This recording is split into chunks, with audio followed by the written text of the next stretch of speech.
The person who recorded this is known as Creed, and it just so happens that while taking a walk through a trail that not many people know of, something pretty disturbing was caught on camera. Det alltid noe disturbing som blir caught on camera, og det begynner rett på hver jævla gang.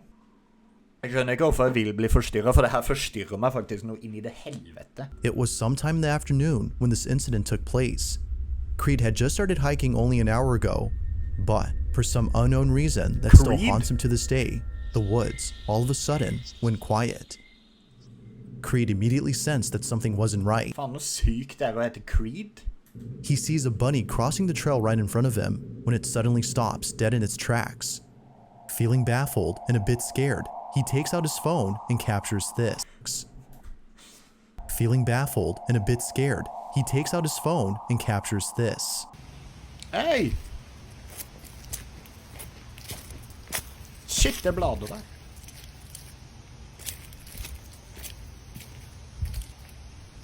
Ok, den står bare der, den kaninen. Det noe av det mest skumle jeg har sett I mitt liv.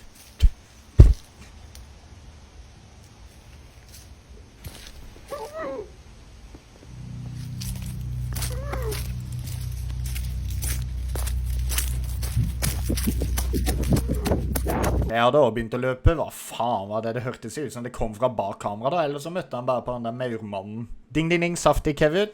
Og det dere som lurer på hvorfor I helvete det en chat her, live på Twitch.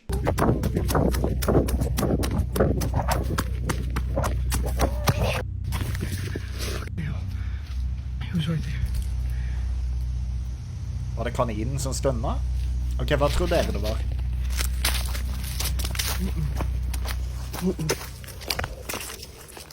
As Creed walks away, a disembodied voice can be heard coming out of nowhere.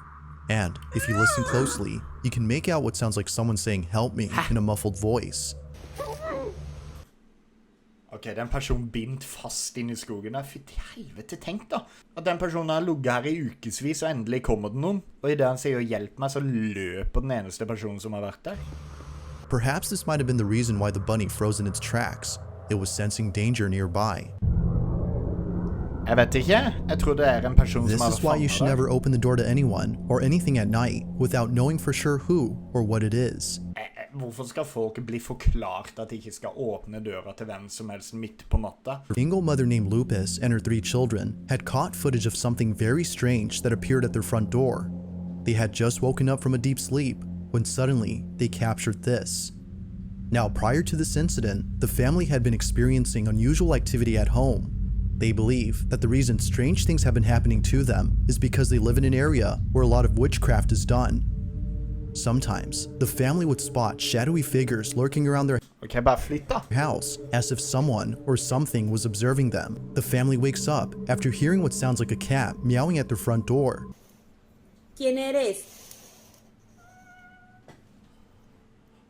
Tú no eres un gato. Det et ansikt! Vete de aquí, ¿quién eres? Det noen som ligger faen meg der nede. Du ser jo et ansikt der. ¿Qué es eso? Ok, jeg fikk frysninger nå. Hvem andre fikk frysninger nå? ¿Quién eres? Te ordeno que te vayas de mi casa. Now, the original source of this next video is unknown. Å, en forbanna jævla kirkegård. Og gjett om det I Mexico eller noe sånt. Da det alltid noe jævlig I Mexico. But no context is needed, as what happens in Cementerio. Ok, det sikkert Mexico, vet du. this clip Hvilket pretty much språk explains det her? itself. A man is presumed to be visiting the gravesite of someone he once knew, when abruptly, the sound of muffled screams are heard coming from somewhere. He thinks he's found the source, when this is captured.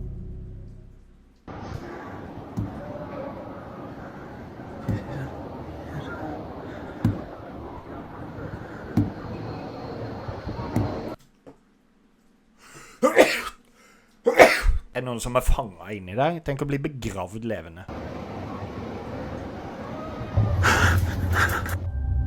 Ok, If det you var en listen katt. closely, you can hear what sounds like very faint tapping coming from somewhere. It isn't until approaching a particular gravesite that the sound becomes louder. It was at this moment when the man recording knew that the sound That he fucked up. These nuts. Jeg kvekker denne pusten. the man was seemingly shaken to his core. Could Oh, it yeah. be that someone was trapped inside? At around 3:50 in the morning, Det verste tidspunktet. 3:15 eller 3:14, det djevelens tidspunkt. Det da kroppen mest mottakelig. a man living alone inside an apartment wakes up to the sound of footsteps going up his staircase. As he cautiously walks over to the stairs to see who's there, something bone-chilling is caught on camera. Now, not too long ago, the man in this video, A boner is caught on camera, det ikke? whose name is Aaron, had received terrible news from the police regarding his downstairs neighbor who had not been seen for weeks. As it turns out, the rotting stench that Aaron had been smelling for a while and the multitude of flies surrounding his neighbor's window was all because of a body that was decomposing inside. Det bare meg? Høres det sykt ut? Men sånn det interessant? Ja, det hørtes jævlig sykt ut. His neighbor, according to the police, had passed away in his own apartment. Considering that Aaron lived right above him, he was deeply unsettled by this news. So much so that the thought of them dying right beneath him keeps him up at night. Det kan være de døde alderdom, da. But on one occasion, it was more than just a thought that kept him awake. It's 3:40 in the morning when Aaron hears a creaking sound from his staircase. Watch. Ok, jeg vil ikke se, men jeg må se.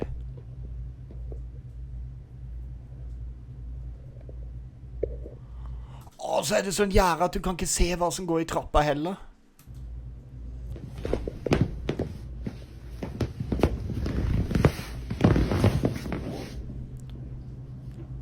Gud, det var et teppe. Rydd opp etter deg, mann.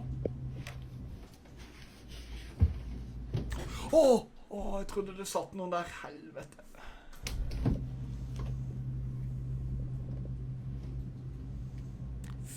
I feel a rush in my body, see me moving. Baby happy. Det her var ikke beat for beat, nei. Camera loses focus and I got chills all over my body. Det betyr at det noe der. Det noe uforklarlig der.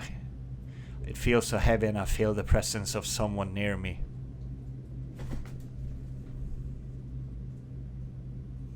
Ok, veldig bra. Veldig bra. Du filmet. Jeg håper ikke det var boneren din. Really fighting, looking around this corner. Ok, gjør det. Hvis det et ansikt der nå, så slår jeg meg selv i trynet.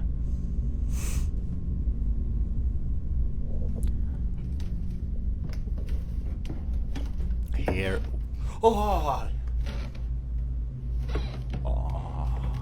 Vet ikke hva som mest skummelt. Rote, kroksa, eller brusen. Nei, det alltid en kjellerdør.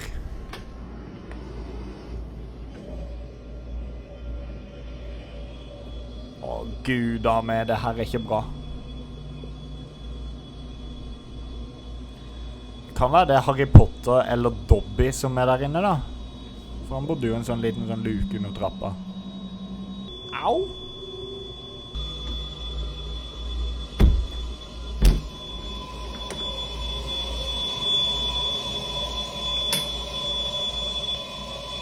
The cover is smooth. What the hell? It's filling with water. That's weird. Hva det som piper så jævlig? Til dere som ser på YouTube, følg meg på Twitch. Link i beskrivelsen. Kan ikke dere be alle på YouTube om å følge meg på Twitch nå? He finds it strange that ever since his neighbor passed away, unusual things have been happening in his apartment. From lights flickering on their own, to the occasional footsteps heard on the staircase, it's all becoming too much for Aaron. However, on another night, Aaron immediately takes out his phone to record the strange occurrence that is happening at this moment, but what he captures is pretty creepy. Take a look. Oh my god, hva det han capturer nå? Ja, det flyttet så jævlig langt ut derfra at det du aner ikke. Lights.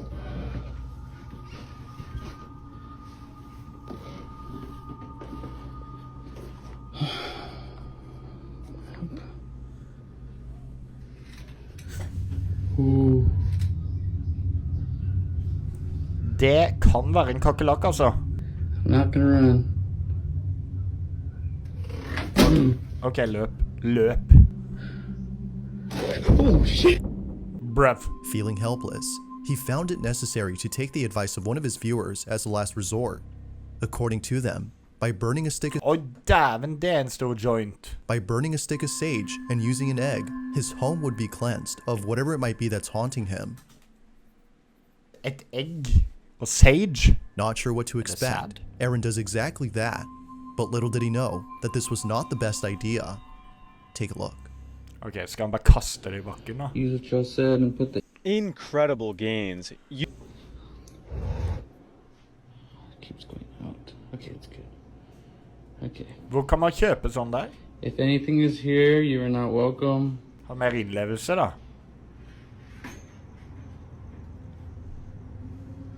There we go. I think it's moving. Ok, så lenge det ikke er Now krusifiks, så er jeg welcome fornøyd. here. You have to leave, find your way out.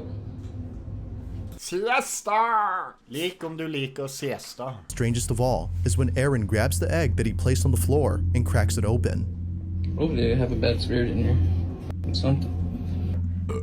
Og det er jævlig gøy. Ok, det egget der, that's a rotten apple. Nei, rotten egg. A dark substance comes pouring out of the egg, which doesn't appear to be a good sign, as viewers state that if the egg comes out looking like this, then something is definitely not right in this home. Something evil might be present, as they state. Feeling more concerned than before, he tries a different type of sage in the hopes that burning this one would cleanse his home for sure. He leaves the windows open as advised by his viewers and proceeds with the second cleansing. Okay. Here we go. Jeg har lyst til å vite hvordan den der greia So if lukter. there's a demon in here, you have to leave. You have to leave. You're not welcome You got this. If you just... Ok, hva står det på det speilet? to leave. You got this if you just do it. It'll get done. That's right, det er det spøkelset som har skrevet det. Fy faen, det der er bra greier. People actually think that People you don't exist, but I want to show them. I want to show the people that you are real.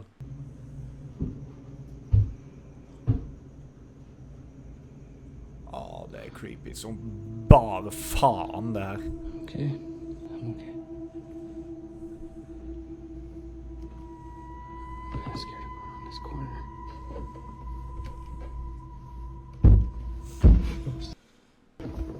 See. Here we go. Det der er litt creepy. Det å ikke vite hva som er rundt hjørnet er jo... Ok, er det her et ordentlig What we egg? got here? Okay, here you go. Det høres ut. La oss søke på Google her.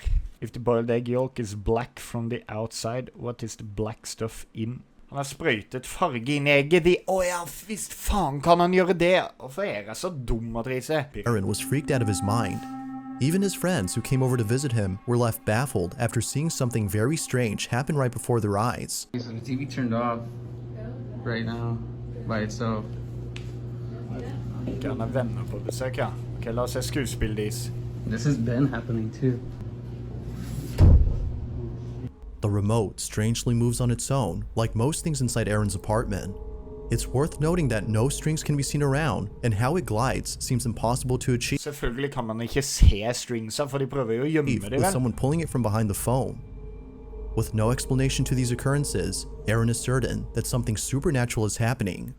Nummer 2. If there's one thing that paranormal videos involving fy faen. children never fail to do, it's leaving viewers feeling very unsettled. Okay. The following video, although seemingly wholesome, is no exception to those type of videos.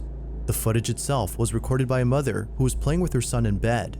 During this time though, something happens that immediately prompts her to grab her phone and record this moment. While playing in bed, her child suddenly becomes fixated on an empty space in the room. He then turns around and points at a picture of his father who recently passed away. What happens next has left her speechless. Who is it? Who is it?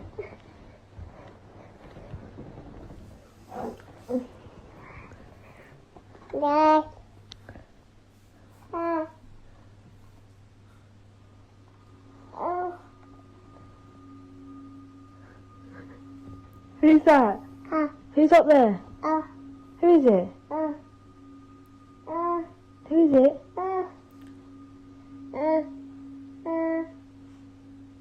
Ok, det er adopsjon. Skriv under på det. Who is it?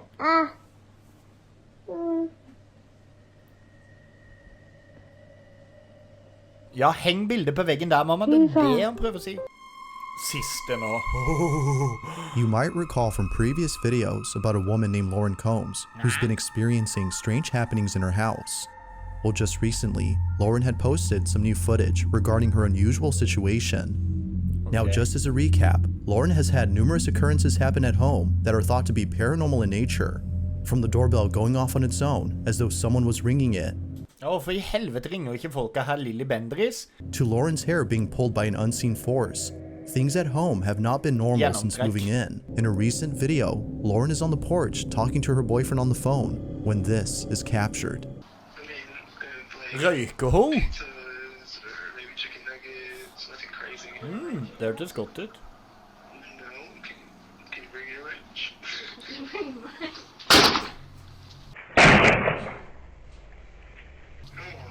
Dude, my f***ing door just closed.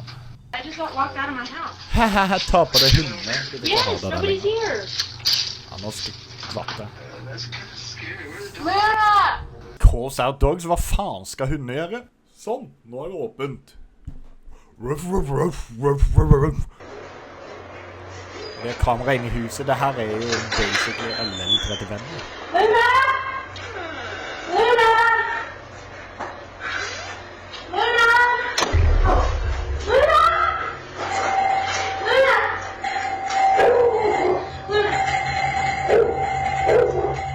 Ok, det der ga meg frysninger igjen. Fortunately, she safely escapes from this terrifying situation with both her dogs. But this incident was so frightening that she had to spend a few nights at her boyfriend's before having enough courage to come back. A couple of days pass, and Lauren finally returns home. But on a certain night, something happens that leaves her paralyzed with fear. Take a look.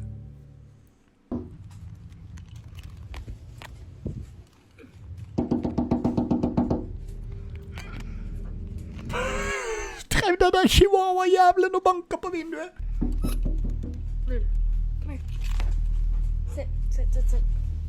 Come here. Ja, det var ikke en chihuahua det, nei. Den har noe godt.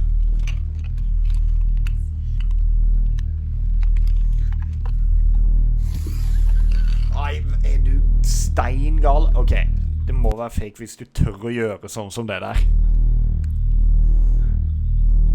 Hva er det?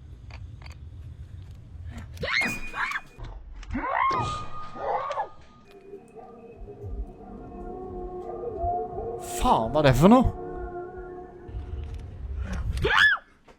Whether a stranger or a ghost, it's unknown as to who or what was outside the window. But, as if that wasn't creepy enough, a faint whisper can be heard inside Lauren's room only seconds later. If you listen closely, it kinda sounds like it's saying hey or hi. Thanks for watching, and I hope you enjoyed. Until next time.